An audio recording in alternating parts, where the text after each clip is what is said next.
Welcome to the WRAL Daily Download. I'm Jack Hagel. For most of his time in office, North Carolina Governor Roy Cooper has been known as a low-key politician who likes to work behind the scenes.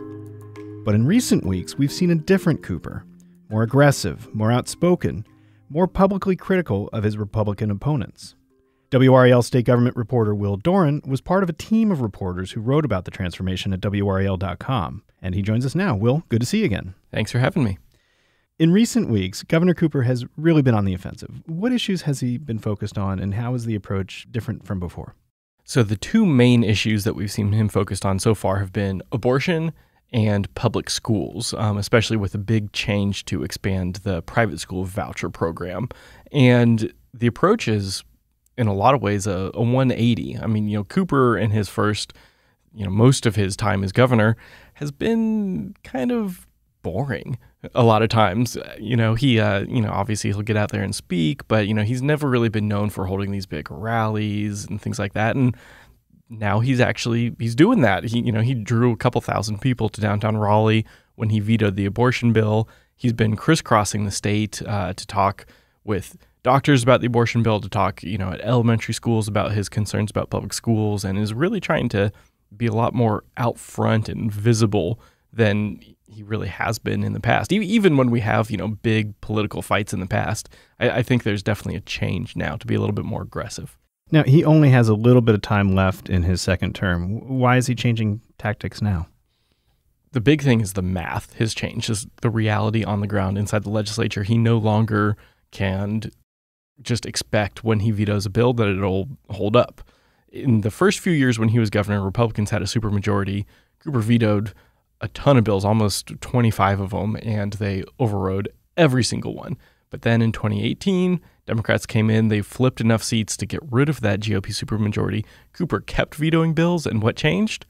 Republicans really didn't even try most of the time to override those vetoes just because they knew that the Democrats were going to stick together, protect Cooper's veto. The Democrats made a big deal about it. They're very proud. They kind of had the bare minimum that they needed to hold these vetoes, and they did hold the line. And they did that for years until right now, when the Republicans now have supermajorities in both chambers again. And Cooper has vetoed 2 bills since that has happened, and he has lost both of those fights. So I think he sees that, right now, the bully pulpit is really the only tool he's got left. And that current GOP supermajority is relatively new, right? Yes. Well, they had it in the Senate.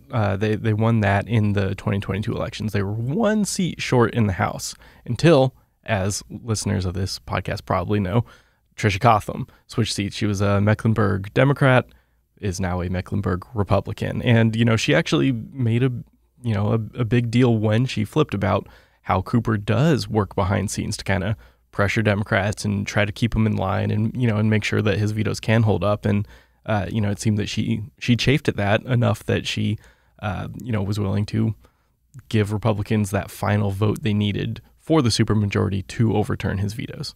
So how's this new approach working for Cooper? You mentioned that one of his campaigns was on the new abortion restrictions. How'd that go? Not well for Cooper. He singled out 4 different Republicans that, he claimed had promised in their reelection campaigns in 2022 to not vote for further abortion restrictions. Actually, our colleagues at PolitiFact here, Paul Spey, who runs that, fact-checked that and found, one of those was a little bit misleading.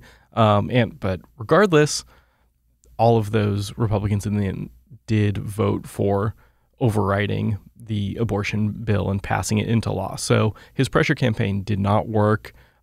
However, there's always 2 parts to this. There's the, actual, do you want to stop this bill from happening? And, looking ahead to the next elections cost them money. We saw a ton of Democratic fundraising emails and other pitches go out because of this, focused on, the governor's big rally and his tour across the state. And, obviously we won't know for several months how those numbers are looking, but you can imagine this was probably, the Democrats probably did fairly well raising money for the 2024 elections. Let's take a quick break. When we come back, we'll hear more about Governor Roy Cooper's use of the bully pulpit and about what it might say about his future plans. Stick around.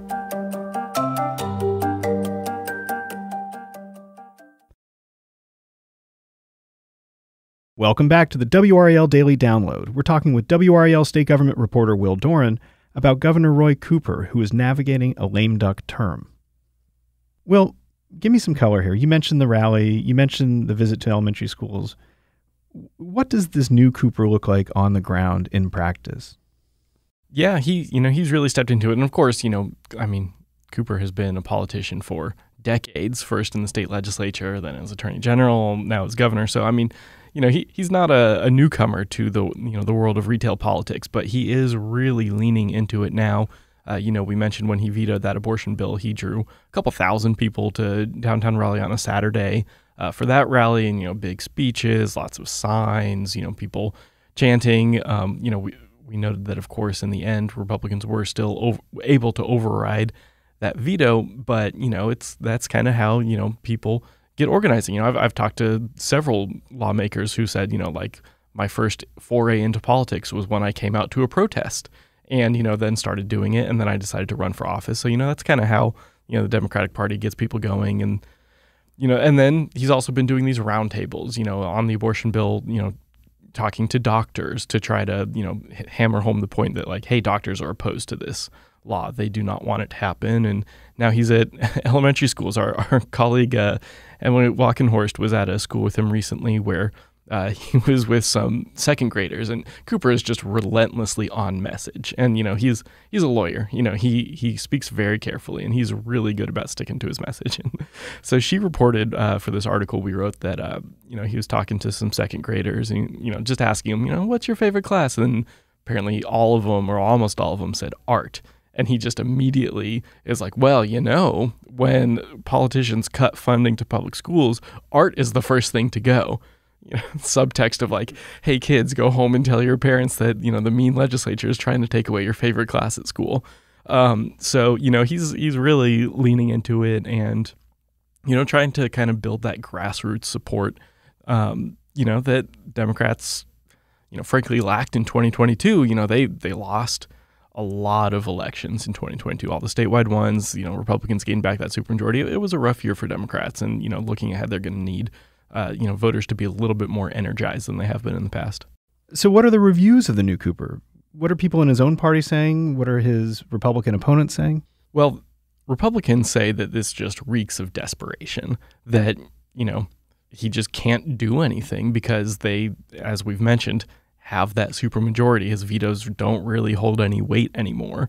And so they're saying, he's just trying to do anything to stay relevant, to get on TV. He recently, on the public school voucher or the private school voucher program, declared a state of emergency, which Republicans have been really, really critical of, because, a state of emergency is something you use for hurricanes. It's what we used during the pandemic, to close businesses and things like that. I talked to Senator Michael Lee, who's a Republican from Wilmington, and, he said, this just diminishes the experiences of us who live through real emergencies like hurricanes where people die, where we have, tens of millions of dollars in property damage, and to use it for, as a political tool like this, he was really worked up about that.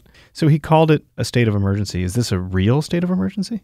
He was a little coy with us when we asked him that question directly, but he, in his video announcement said, he's declaring a state of emergency, but then noted it's not an official order.